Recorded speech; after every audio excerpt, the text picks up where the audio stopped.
Uzun zamandır konuşuyoruz, tartışıyoruz. Biraz önce de doğrudan mecliste DEM Parti milletvekili, Ra milletvekili Dilan Kuntayan'la da konuştuk. O da hem Kürt Halk Önderi Abdullah Öcalan'la yapılan görüşmenin kamuoya yansıyan ve yansıtmayan detayları paylaştı. Uzun zamandır süreci aslında hem konuşuyoruz, hem yazıyoruz, hem bu noktada haberler çıkıyor. Siz neler söylemek istersiniz? Hem dün yapılan görüşme, 5 saatlik bir görüşme, bugün yapılan açıklama, Numan Kurtulmuş'un ziyaretleri, bir bütünen süreci siz nasıl okuyorsunuz, nasıl değerlendiriyorsunuz? Burada tabii şimdi 5 saatlik bir görüşme var ortada ve bakıldığında belki işte 2 dakikaya sığabilecek bir metin var ortada. Yani bu bize ne söylüyor? Tabii ki aslında bunu biz söylediği ve söylemedikleriyle birlikte okumamız lazım bu metni. Aslında yani ne demek istiyorum? Şimdi öncelikle metin bize diyor ki sabırla yani karşılıklı hassasiyetlerin gözetildiği yasal bir zeminin oluşturulmasının vakti gelmiştir. Bu çerçeve yasaya ilişkin bir söz olarak anlamamız lazım. Sabırla bu yola açmanın tarihi bir fırsat olduğunun bilincinde olarak basit, dar ve geleceğe hizmet etmeyen yaklaşımları terk ederek hep birlikte ortak yaşamı örelim. Dolayısıyla ben hani bu vurguyu en azından çerçeve yasaya dair devletin çeşitli birimleriyle Öcalan arasında İmralı'da bir görüşme trafiğinin olduğunu ve geldiğimiz sürece ilişkin görüşmelerin de aslında 2014 yılında başladığını biliyoruz. Yani Devlet Bahçeli'nin DEM Parti sıralarına giderek yaptığı el sıkışmadan daha önce 2024 itibariyle bize yansıyan bilgiler o şekilde. Dolayısıyla yani yazdıktan sonra da 21 aylık bir süreç bu. Şubat'tan başlatırsak da vekilimizin dediği gibi 17 aylık bir süreçten söz edebiliriz. Şimdi burada bize metinle ilgili olarak aslında bir oluşum süreci bu nihayetinde ne olacak? Aslında iktidara yakın gazetelere, medya organlarına biliyorsun bazı şeyler yansıtılmıştı. Onlar üzerinden bir tartışma oldu. Onlar çok ciddi manada 8-10 maddelik bir şeydi bu. Yasanın işte bir suça karışan karışmayan ayrımı yaptığı, yöneticileri dışında bıraktığı, Öcalan'ın statüsüyle ilgili bir şeyi içermeyeceğine ilişkin vurgular yapıldığı bir şey yaşadık. Bu Mehmet Uçum'un bir açıklaması oldu Anadolu Ajansı'na biliyorsun. Dolayısıyla bunların ardından geldik ve Numan Kurtulmuş'un da partilerle görüşmesinden sonra bir çerçeve önümüze gelecek. Yani bunun şimdi aslında belli görüşmelerin yapıldığını ve burada ben ciddi bir tartışma da olduğunu hissediyorum. Çünkü burada yani 58 gün gibi bir süreden sonra Öcalan'la son görüşme yapıldığını düşünürsek neredeyse 2 ay tamamlandı. Bu bize ciddi manada bir aslında taslak üzerinde bir bağlanmamış şeyler olduğunu gösteriyor. Ama Öcalan'ın tabii bu sürecin taşıyıcı ismi ve onun için şöyle bir şey var aslında. Bakıldığında AKP açısından kendi döneminde yani 2002'den beri aslında 23,5-24 yıllık bir iktidar sürecinde yani iktidarda kalmasının devamı bağlamında tabii ki Duran Kalkan'ın Ruşen Çakır'a verdiği röportajda da vardı bu. Tabii ki herkes bunu bir AKP'nin kendi iç siyasi ihtiyaçlarıyla da birlikte değerlendireceğini zaten analiz ediyor. Burada bir şey yok. Bir gariplik yok. Yalnız bunun işte buna kurban edilmemesine ilişkin bir dikkat çekme var. Bu Duran Kalkan'ın da keza yine verdiği o röportajda vardı. Onun dışında da bugüne kadar yapılan pek çok analizde vardı. Bu bugün önümüze düşen metinde de var. Yani Öcalan'ın yaptığı açıklamada geleceğe ilişkin hani geleceğin dar yaklaşımlara feda edilmemesi vurgusu bence bize bunu söylüyor. Dolayısıyla yani Kürt meselesi deyince açıkçası verili aktörlerden ve bölgedeki verili rejimlerden de daha büyük bir meseleden bahsediyoruz. Öyle olmasaydı zaten 100 yıl yani 110 yıl sonra Sykes-Picot'un diyelim Hani 100 yıl sonra bir çözülme oldu. 10 yıldır onu konuşuyoruz. Yani o dar şeyin haritayı yırtan bir sürecin devamında bu şeyi konuşuyoruz. Gelinen aşamayı ve Türkiye'deki süreç açısından da bakıldığında yani PKK açısından Öcalan içinde şu anlama geliyor. Kendisiyle birlikte kurduğu hareketin bugün yaşayan kadrolarıyla birlikte aslında diyelim kazanımlarıyla birlikte yasal bir çerçeveye kavuşturulmasına ilişkin yeni bir safhaya geçmesine ilişkin bir çaba var. Onun açısından stratejik, PKK açısından keza öyle. Fesih Kongresi de bu anlama geliyordu. Ve tam o nedenle de işte geleceğin dar yaklaşımları kurban edilmemesi vurgusu bence keza ona ilişkin bir vurgu. Bu bize aynı zamanda ve bunu bir de şununla birlikte de düşünmemiz lazım. Döne döne vurgulanan bu çerçeve yasanın bir ilk adım olduğu. Bunu tabii şöyle düşünebiliriz. Bu kök yasa vurgusu da yapılıyordu ya. Bunun dışında okumamız lazım aslında. Kök yasa deyince biraz daha nedir? Bizim için negatif barıştan pozitif barışa. Burada Öcalan eğer yani yansıyan metinde seçilmiş bir kavram kullandığını düşünebiliriz. Neden? Çünkü negatif hukuktan pozitif hukuka yani literatürdeki negatif barış, pozitif barış kavramlarını kullanmadan bir şey söylüyor. Bu burada bence şu anlamda yani yasallık kazandırılmasına ilişkin. Yani bu tamam bu yasa Kürt sorununun temel meselelerini Kürt meselesinin diyelim yani temel aslında PKK'yı da var eden ortaya çıkaran temel meselelerini bir yasada çözmeyebiliriz ama en azından bu bir yol açıcı, kapı açıcı bir metin de olmalıdır. Dolayısıyla o kavramın oradan seçilmiş yani pozitif negatif hukuk, pozitif hukukun seçilmiş yani böyle bir yasal çerçevenin ön adımına aslında bunun bir ön adım yasası olduğuna ilişkin bir vurgu yapıyor. Bir motivasyon tabii hani Türk ve Kürtlüğü birlikte vurgulamasına ilişkin çokça bugün DEM eş başkanının Tuncel Bakıran'ın ifadesinde de vardı. Bu metinden yaptığı bir cümlelik alıntı vardı onun da. Şimdi orada da aslında şöyle okumamız lazım tabii. Bunların Öcalan'ın bu meselenin taşıyıcı aktörü olduğunu düşünürsek tabii ki Türk ve Kürt kamuoyunun sürece ilişkin yani sürecin enfekte olma tartışmalarının yapıldığı mesela Temmuz'da gelmesi evet. Ya burada oyalama bir yönetme taktiğine dönüştü yorumları ve eleştirileri oluyordu iktidar açısından. Şimdi bence onu da biraz gidermeye dönük olarak öne çekilmiş duruyor Temmuz'da yetiştirilmek üzere.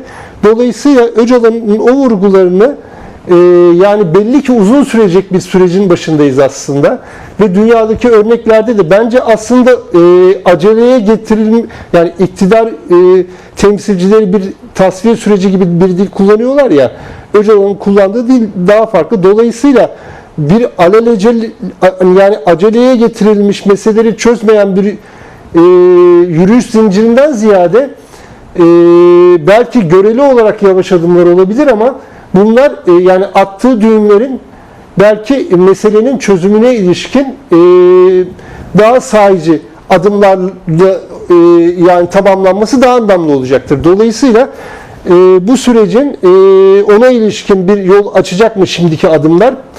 O bence işin o kısmına bakmamız gerekecek. Biraz çerçeveyi de oradan görmemiz lazım tabii. Şöyle söylediğiniz gibi yani hani doğrudan hem DEM Parti İmralı heyeti bir görüşme gerçekleştirdi ve bir büyük ihtimalle çerçeve yasa ve olan gelişmeleri falan konuşuldu ama nihayetinde yani bunu AKP'de geçmiş yıllarda da 22 yıllık bir dönemi düşündüğümüzde çokça benzer söylemleri görüyoruz. Yani doğrudan AKP'li yetkililer ya da doğrudan AKP'li kurmayların ağzından değil de sanki kulis bir habermiş gibi sürece dair ya da geçmiş herhangi bir düşünceye dair bir kamuoyuyla bir bilgi paylaşıyor ve bu sanki AKP ya söylüyormuş gibi aslında ya da söylemiyormuş gibi. Yani o noktada sürekli bir şüphe yaklaşıyor. Biraz önce bahsettiğimiz şey aslında pişmanlık yasasına dair işte bu pişmanlık olacak. Örgüt üyeleriyle, kadrolarıyla ya da suça karışmış, karışmamış ayrımı yapılacak.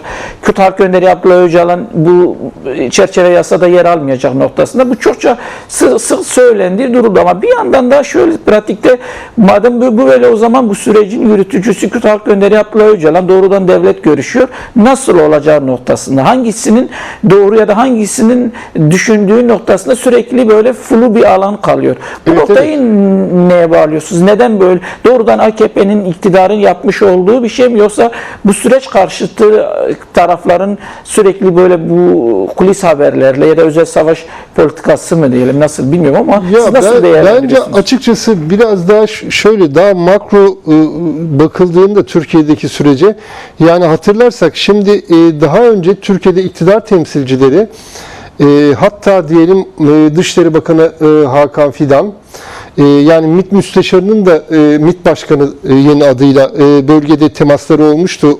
Ama o daha çok hani Hakan Fidan gibi böyle çok konuşmayı seven bir profilde durmuyor. Pozisyonu da belki uygun değil. Ama hatırlarsak şimdi Rojava'daki süreçle ilgili Türkiye'nin bir müdahaleliği oldu. Ve İran'daki süreç gerekçe gösterildi. Hep aslında Türkiye'deki sürecin bekletilmesine ilişkin gerekçe içinde bölgesel faktörler, dinamiklerin hareket halinde olması. Hatta biliyorsun işte bu sürecin başlamasına gelen süreçte işte bölge çok hareketli, İsrail'in yayılımı söz konusu. Dolayısıyla Kürt meselesini İsrail'in üzerinde oynayacak bir mesele olmaktan çıkararak diyelim adımlar atmaya ilişkin iç cephenin tahkimi de burada geldi. Yani bu hem Bahçeli'nin vurgularında var, hem Cumhurbaşkanı'nın sürece dair yaptığı açıklamalarda vardı. Dolayısıyla bu nedenle de bence Öcalan'a ilişkin de bir yandan Öcalan'ın yani sürecin yürütücü aktörü olarak bence yani hem PKK nezdinde hem meselenin farklı aktörlerin nezdinde bence Öcalan'ın pozisyonu, etki gücünün hırpalanmasını da istemeyecektir iktidar ve devlet, ama diğer yandan da bunun çok zikredilip bir diyelim baş müzakereci düzeyinde yazılıp çizilmesi, deklare olması, kurumsallaşmasının da açıkçası Kürt meselesinin kontrol dinamikleri bakımından iktidarın ve devletin genel olarak, ben burada sadece AKP iktidarı değil, yani burada MİT'ten Genelkurmay'a kadar uzanan geniş bir hat düşünebiliriz. O çok çekiştirilen devlet aklı kavramını bir kenara bırakıyorum. Çünkü o çok elastiki bir şey ve çoğu zaman yanlış da kullanılıyor. Ama belli özneleri, somut özneleri, hareket halinde yaşayan öznelere ilişkin konuşursak, hani MİT gibi, Genelkurmay gibi, iktidar gibi, bunların açıkçası şimdi yani belli limiti aşan düzeyde Öcalan'ın pozisyonunun kurumsallaştırılmasının Türkiye'de %10 barajı gibi bir yerde duran ve onu aşma potansiyeli olan, aşan, son işte AKP'nin tek başına iktidar olma yeterliğini yitirdiği seçimler, 2015 seçimleri aslında bakıldığında işte o HDP'nin devamında hani bir %13 küsürlük bir oydan söz ediyoruz. Dolayısıyla bu bize ne söylüyor? Yani bunu bir yandan da bu yani Kürt potansiyelinin dinamiklerinin güç kazanmasına da hizmet etmeyecek bir kontrol mekanizması kurmaya çalışıyor devlet. Öyle anlaşılıyor. Yani bölgede de buna oynadılar. Şimdi bakıldığında ya Süleymaniye'deki havaalanının çalışıp çalışmayacağına bile neredeyse karar veren bir Ankara politikası görüyoruz. Dolayısıyla şimdi biliyorsun bir de Irak'ta kalkınma yolu projesi var. Evet. Yani Irak, İran bütün dört parçadaki denklemleri kontrol etme kaygısı güden, çünkü en fazla nüfusun da Kürt halkı nüfusunun da kendi coğrafyasında olduğu gerçeğine de bakarsak Türkiye düzleminde, dolayısıyla tedirginlikle sürekli yaklaşan bir şey var. Aslında Öcalan'ın açtığı platform açısından bakıldığında tarihi bir yani süreç olarak değerlendirilebilir bu çözüm imkanları açısından ki Öcalan belki bir önceki sürece göre göreli olarak işte bir adım daha geriye çekilerek bir söylem kurmuştu. Bu 20 Şubat ayında yaptığı, 27 Şubat'ta yaptığı açıklama metnine bakarsak. Dolayısıyla bence o nedenle de bugün tekrar dönüp işte geleceğin dar yaklaşımları kurban edilmemesi vurgusu, bence bugün yansıyan metnin en önemli vurgusu o. Yani bu şeyin de çerçeve yasa oluşturulurken de buna ilişkin bir şey yani AKP'de bir uyarı mı yani ya da AKP'ye de devlete de bir uyarı ve burada da zaten biz Türk ve Kürt halkının hani Türkiye'nin bütünlüğü içinde bu meseleyi çözmek istiyoruz. Yanında işte o Türk ve Kürtlerin ayrılmazlığı üzerine bir dil kuruyor ya bunun yanında. Dolayısıyla o da aslında kamuoyunu motive etmeye dönük bir şey, güvence vermeye dönük diyelim bir yaklaşımı içeriyor. Ama ben burada bir endişenin de olduğunu yani Öcalan açısından 58 gün sonra bu görüşme yapıldı. Bir de vurgular böyle yapılıyorsa yani şöyle bence tek başına geçiştirilebilecek bir durumda değiliz. Yani onu bir kere altını çizmek lazım. Yani atılacak ilk adımın önemliliği üzerine bir dil kuramayız sadece. Bunu neden söylüyorum? Meclis raporu açısından da örneğin orada raporda yasal düzenleme olmadan da değil mi kayyumların kaldırılması, buna ilişkin vurgu var. Tutuklu siyasilerin serbest bırakılması. AYM kararları. Tabii bunların raporda buna işaret ediliyor. Dolayısıyla bunların kaçıncı kez Mardin'deki mesela diyelim kayyumun süresi kaçıncı kez uzatıldı? Aslında Ahmet Bey ile ilgili de bir hukuki gerekçe olmamasına rağmen aslında aynı şeyi işte Ahmet Özel için Esenyurt'ta kent uzlaşısı şeyinde de söyleyebiliriz. Ve burada da şunu da belki Aziz hatırlatabiliriz. Şimdi İHA'denin biliyorsun Diyarbakır'da bu sürece dair bir toplantısı oldu. Cuma Çiçek'in de bir raporu oldu. Evet. O raporda şöyle kritik bir şey var. Aslında bu hani çok söyleniyor ya hani çatışmasızlık yani demokratikleşme şeyi zemin sunar ama bu otomatik bir onu güçlendirir, geliştirir diye bir beklenti içinde olmak da anlamlı değil diyen buna da bakan bir rapor. Bu vurgu yapan neden? Çünkü demokratikleşme sürecinin de daraldığı bir süreç oldu bu. Aslında bakıldığında çatışmalar durdu ama diğer taraftan AKP bu süreci muhalefeti derdest etmek üzerine diyelim ana muhalefet partisinin belediyelerini son seçimde kaybettiği her gün biraz daha çökmek üzerine değerlendirmeye ilişkin bir pozisyon hatta kayyum atadı falan CHP'yi. Burada Ayşe Gökhan'a da bakarsak onu soracaktım. Yani evet. şöyle bir şey yani normal şekilde küçük bir yerden başlarsınız hani perdeyi büyütürsünüz ama AKP MHP perdeyi büyük bir yerden açtı, fotoğrafı büyük yerden açtı. Evet. İşte Devlet Bahçeli Öcalan gelsin mecliste konuşsun, Umut hakkından bahsettiği birçok böyle üst perdeden hep konuşuldu ve böyle hani belki de aslında Türkiye kamuoyunun çok da alışık olmadığı söylemlerdi ama nihayet çözüme, somuta geldiğinde yani biraz önce bahsettiğiniz gibi bütün neredeyse partilerin altına imza attığı komisyon raporunun bile yasallaşması noktasında bir çekince koyduğunu görüyoruz AKP'nin ya da MHP'nin. Bir ayı aşkın süredir Devlet Bahçeli her grup toplantısında bu üst perdeden konuşmalar yaparken son bir ayı aşkındır hiçbir konuşmayı neredeyse sürece dair hiçbir konuşma, bir çağrı yapmıyor. Bunu neye bağlıyorsunuz peki? Ben şöyle yani yansıyan bilgileri bakıldığında kendisiyle yapılan görüşmelerde işte Bahçeli'nin aynı yerde durduğunu söylediğini anlıyoruz ama orada da tabii şunu ifade etmemiz lazım. Şimdi Umut hakkından söz etti işin başında aslında bu sürecin başında Devlet Bahçeli ama sonra ne yaptı? Orta ile yaptığı temaslardan sonra ve devlet içinde de yaptıkları müzakereden sonra dönüp dedi ki yani Öcalan şeyde kalmak üzere bir yani İmralı'da kalmak üzere bir mekanizma kurulmalı dedi. Yani onun içinde bir rol verilmeli. Yani baş müzakerecilik mekanizması yani Umut hakkını daha işte önceden diyorduk ya gelsin hani mecliste konuşsun. Elbette insanlar bunu biraz daha metaforik algıladılar ama öyle bile olsa en azından bu Umut hakkı bağlamında şuna işaret ediyordu. Arkasında durulması gereken MHP açısından da Devlet Bahçeli açısından da bir sorumluluğa da işaret ediyor. Yani şimdi dönüp bu kadar hani geriye bir yere de çekti kendisini. Onu da ifade etmemiz lazım. Bence son şeyde de tabii aralarında göreli farklar da vardır. Hep deniyor ya daha devletin BK'sından bakıyor Bahçeli, diğeri daha siyasi BK'sı ile ilgili bakıyor filan böyle şeyler olabilir.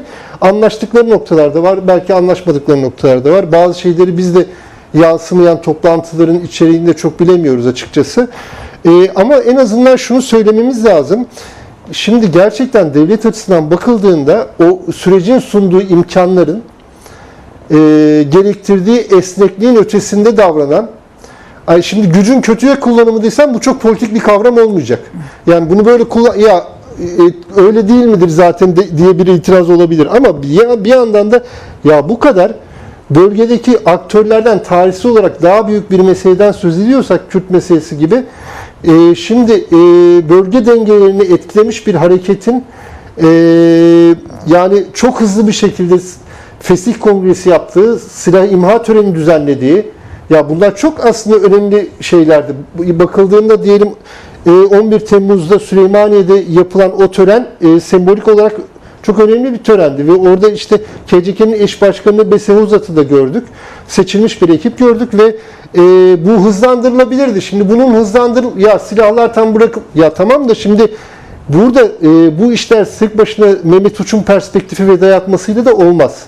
Evet. Yani o zaman Kandil'de diyor ki ya tamam da bu Öcalan Duran Kalkan'ın son şeyinde de vardı. Bunu daha önce Cemil Bayık'tan da duyduk. Diğerlerinden de duyduk. Mustafa Karasu'dan da duyduk. Başka aktörlerinden de duyduk Kandil'in. Yani bunu Öcalan temas kurarak yapabilir.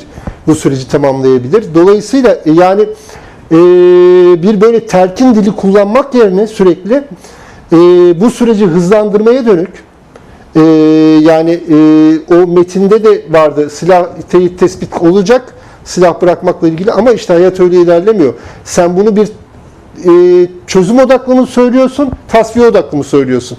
Şimdi öyle bir şey var. Dolayısıyla Kürt aktörleri de diyor ki ya tamam, bu süreç tamamlanabilir ama bununla ilgili de atılması gereken adımlar var. Meselenin çözümüne ilişkin de bazı adımların atılması lazım. Dolayısıyla bugüne kadar bir de hep irticalen gitmiş bir meseleden söz ediyoruz. Yani sürecin aktörlerinin bile yasal güvenceye kavuşturulmadığı, daha önceden biliyoruz işte yani Sırrı Süreyya'nın da aralarında olduğu bütün o sürecin aktörleri hapis yattılar yani. Bazıları sürgünde bu siyasetçilerin bugün. Dolayısıyla bazıları cezaevinde.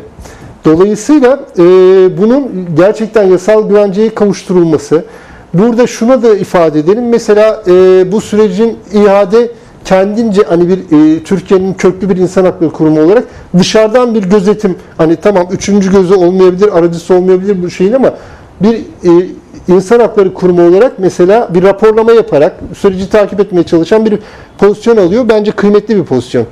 Benim de içinde olduğum, yani diyelim bir emekçisi olduğum Barış Vakfı sürekli diyelim açıklamalarla süreci ilerletmeye dönük bir dil kurmaya çalışıyor. Buna ilişkin bir çalışma yapıyor. Başka kurumlar da var. Dolayısıyla bu sürecin hani burada biz somut adımlar beklemeliyiz. Bu çerçeve yasanın genişletilmesini talep etmeliyiz. Tek başına şunu diyemeyiz. Yani önemlidir. Ya burada sonuç olarak bir kongre yapmış bir örgüt var. Silah imha töreni düzenlemiş bir örgüt var. Bir daha silaha dönmeyeceğini söyleyen yöneticilerin de bunu döne döne söylüyorlar. Böyle bir örgütsel gerçeklik var. Dolayısıyla ve nihayetinde Öcalan açısından da sağlığı el verdiği yaş itibariyle düşünürsek bir süreç içinde bu süreci tamamına erdirmeye dönük bir pozisyonda durmaya çalıştı. Hatırlarsak bir önceki süreçten sonra ne oldu? Süreç dağılınca masa yıkıldı falan. Ben de bu süreçten çekiliyorum söylemi de duyduk değil mi Öcalan'dan? Evet. Şimdi bugün de aradan bir de yani insan bünyesi fiziki açısından da düşünelim. Yani bu zamanı böyle değerlendirmeye çalışan bir şey var. Dolayısıyla bunu PKK'nın hani diğer kurucu kadrolarından da duyuyoruz. Öcalan'ın bu yaklaşımını destekleyen bir yerde bir bütünlük, bir yaklaşım var. Bir tehdit dili de kurmuyor kimse, ama diğer taraftan da somut bir çözüm ihtiyacına ilişkin adımlara, yani ikinci adıma geçecek noktasında bir dirayet oldu. Nasıl görüyorsunuz peki? Yani şeyin çerçeve yasanın... Bence bir yasa göreceğiz şimdi. Oraya geldik zaten. Bir yasa bu kesin. Ama bence şuna ben Öcalan'dan yansıyan bu metin bize şunu söylüyor. Eğer deniyorsa ya bir ilk adım, ama yanında da deniyorsa gelecek dar yaklaşımlara feda edilmemeli. Bu eksik görüldüğünü bir kere söylüyor bize. Yani evet. Bunu yani en azından biz biraz daha eleştirel bir yaklaşımla bunu böyle söyleyebiliriz. AKP'nin hazırlamış olduğu taslağının dar ve eksik olduğunu. Bence bunu söylüyor. Yani daha geniş olması gerekir diyor. Dolayısıyla bu yani şuradan çıkması lazım. Hani şunu anlayamıyoruz tam mesela. Bunu göreceğiz. Hani suça karışmış karışmamış çok sınıflandırma yapıyordu ya kamuoyuna yansıyan şeyler. Taslak maddeleri olarak yansıyan iktidar basında. Dolayısıyla bu genişliyor mu? Öncesinde pişmanlık yasası gibi neredeyse infaz düzenlemelerinden farklılık içermek üzere gerçekten diyelim belli şeylerin, kadroların, işte Avrupa'da bulunan PKK'li kadrolar, Kandil'den belli oranda kadrolar diyelim, çok diyelim nispi kalmayacak. Biraz gerçekten bu sürecin açtığı kanalın geleceğe bakmasına imkan verecek bir makas genişliğinde olacak mı bu taslak? Olması gerekir. Ben ama kendi anladığımı söyleyeyim. Öcalan'la yapılan son görüşme notları da kurulan dil, atılan, yani dediğim gibi taşıyıcı unsur olduğu için bir ilk adımın da kıymetli olduğunu söylüyor. Süreci motive etmeye çalışıyor. Böyle bir yerde ama bunu sadece buradan tutmak bence bizi şeye iter. Mesela açıkçası iktidarın oyalanma alanına iter. Şimdi Öcalan bunun dışında bir şey olarak da diyor ki gelecek diyor dar yaklaşımlara feda edilmemeli. O zaman bu ne demek? Bu makasın geniş tutulması gerektiğine ilişkin. Yani taslağın çözüm odaklı olması gerektiğine ilişkin de bir şey söylüyor. Taslağın bence eksiklerine ilişkinde 58 gün süren bu sürecin niteliğine ilişkinde ben öyle bir mesaj edindim açıkçası. Yani evet, yani normalde aslında yani meclise gelecek taslağın tam olarak kamuoyuyla paylaşılmadığı için aslında evet, bilmiyoruz. Yani hani dediğim gibi kulis bilgileriyle işte kesinlikle, kimi zaman pişmanlık oluyor, kimi zaman işte Kürt Halkı Önderi Abdullah Öcalan içerisinde yer almayacak oluyor ama nihayetinde baktığımız zaman işte Numan Kurtulmuş da tüm partileri ziyaret etti ama AKP'nin bu noktada sizce bir avantajı da yok mu? Yani hani CHP çok karşı durmuyor. Komisyon raporu, tabii bir ki. bütünen partilerin Kesinlikle. imza attığı bir durum var. Tabii bu kadar ki. imkan Kesinlikle. varken Tabii hani ki. böylesine çok daraltması neyi şey yapıyor acaba sizce? Kendi açısından bir seçim mi? Salt bir seçim bence mi? bir AKP için öyle bir yani AKP bunu kendi BK'sı açısından kullanmak ister.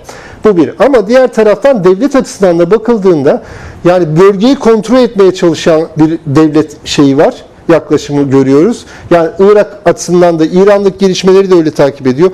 4 parçada aslında bütün Kürt parçalarını diyelim, Kürdistan gerçeğini bir kontrol şeyi içinde, politikası içinde algılama, yorumlamaya çalışan, Türkiye'dekini de böyle. Ya bize sürekli diyelim bir şimdi Rojava'yı sürekli bir gerekçe olarak gösteriliyordu. Rojava'daki ilk kantona doğru geri çekildi biliyorsun orada yapılan operasyonlarla. Şimdi ne gördük diyelim Kürtlerin yoğunlukta yaşadığı bölgelerde bile Arapça tabela asılıyor. Buna itiraz eden Kürt gençleri gözaltına alınıyor. Şimdi böyle bir şey görüyoruz. Şimdi dolayısıyla kolektif haklarla ilgili yani bir değişim olması gerekir. Bu hem diyelim tabii Suriye ayrı bir şey. Büyük bedeller ödendi. Orada büyük bir mücadele verildi. Rojava temelli. Orada da görmemiz lazım bu kazanımları.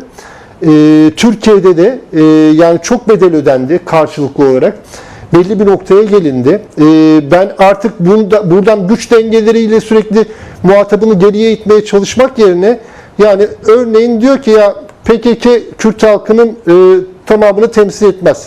Öcalan diyelim böyle dersek tamamını ya tamam da Said'den beri bunu söylüyorsun.